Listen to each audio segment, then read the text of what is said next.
little bit sick, so my voice is trash, but so when I record this one, I'm gonna drop this today. Good morning. We're gonna talk about the Canaanites today, or also known as the Phoenicians. So there's several places in the Bible that talks about the Canaanite people, and one thing that has to be known about them is they had a god.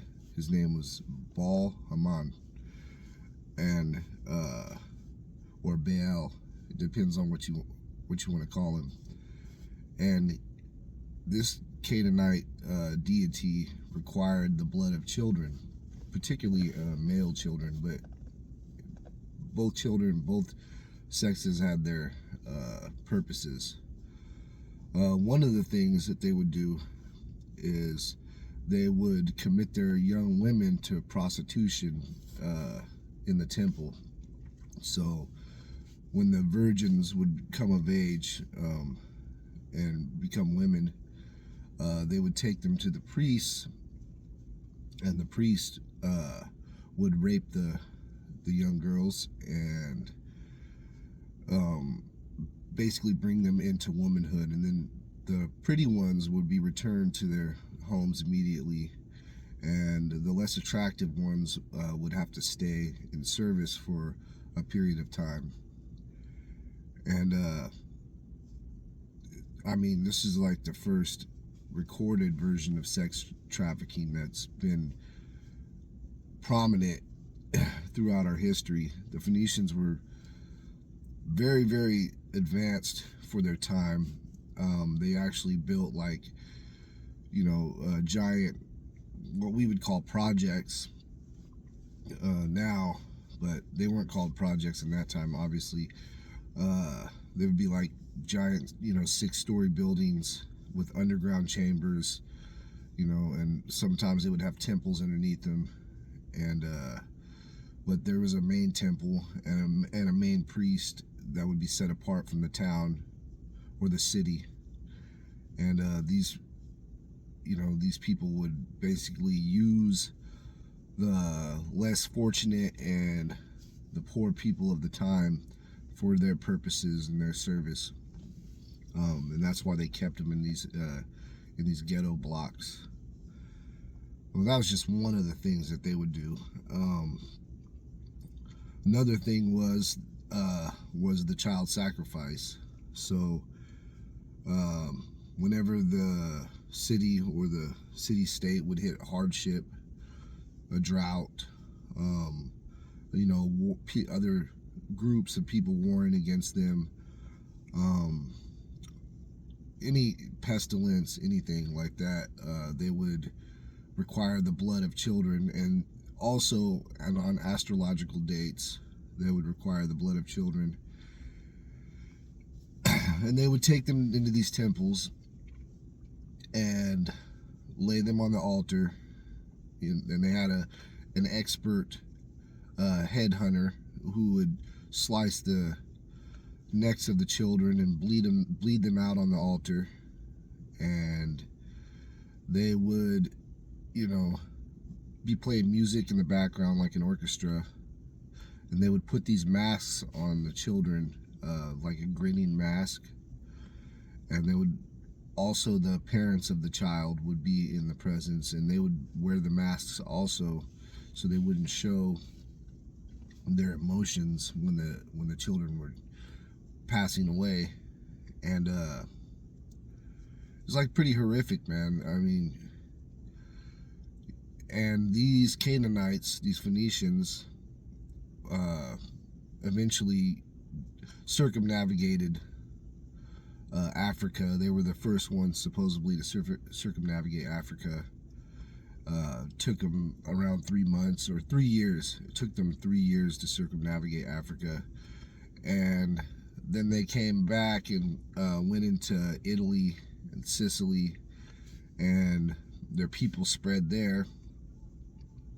And that's where we get a lot of the, Italy and Rome, and what came out of there were a lot of the child sacrifices, and that's where it started. In fact, even Julius Caesar wrote about the Phoenicians and how cruel they were, and the kind of things that they did, because they were enemies at the time, um, and how they, burn their children and sacrifice their children. Sometimes they would throw them into the pit of fire, without first slitting their necks, or sometimes they would slit their necks and then throw them in the fire. And the screams, it was deep in the bowels of the earth, so the screams were quieted from the civilians on the outside of the temple, so the people in the street, or anywhere in the vicinity wouldn't hear the things that were going on. And that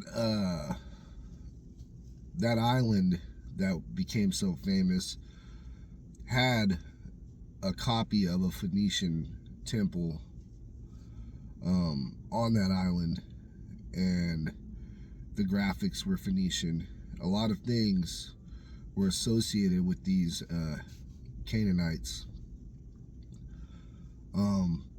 They were so powerful at the time. They were so powerful and revered because of their brutality and their effectiveness in war, that the Israelites started copying some of their sacrifices, and when Moses came down off the mountain to hand the law back to the Israelites, they were actually, fashioning a golden bull after the habits of the Canaanites, getting ready to sacrifice to Baal. And this is why, this is why God and Moses were so furious at the Israelites, because they refused to worship God in the way that he would seek to be worshipped, and they tried to continue the path of worshiping these false gods and these false narratives, these lesser gods. Today they're doing the same things. It's a lot more underground. It's a lot more hidden, but these things are actually happening, and it's essential that people be aware. Protect your children, protect children in general, be protectors of children, because these people are out here and they're looking for the lost ones. They're looking for, the opportunity to supply their bloodlust, and they still serve Baal Hamon. They still serve Baal. They still serve Beelzebub or Beelzebul. The golden bull is still prominent in our society. You could walk down, the New York Stock Exchange, and you can see the big golden bull, and that's one of the hallmarks of Baal worship. In fact, a lot of people they misrepresent Moloch. Everybody believes that Moloch was an owl. In fact, he was not an owl, he was a bull. Moloch's symbol was a bull. The owl is more of a Minerva, Isis symbol, an Egyptian symbol. But the gods of the Canaanites were the ones that brought Moloch and brought Baal Hamon into things. And it's just a little discrepancy that somehow misinformation has been put out to the public, so people are following it. It's just little details that actually matter in the bigger picture, because it makes it easier for them to hide things whenever we have misinformation in the mix. and it's a way for the ones that are doing these things to say, oh, you don't know what you're talking about. Moloch was not an owl, and in fact he was not an owl, he was a bull, or his image is a bull.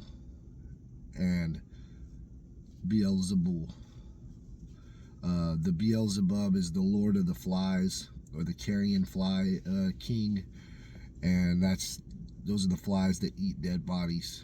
So that's just it for today. Just a little knowledge bump to those that don't know these things, and the ones that do know these things, look a little deeper into the Canaanites. Anyway, if you like this video, like, subscribe, comment. If you don't like it, comment. I'm just out here putting this information out. Anyway, have a good day.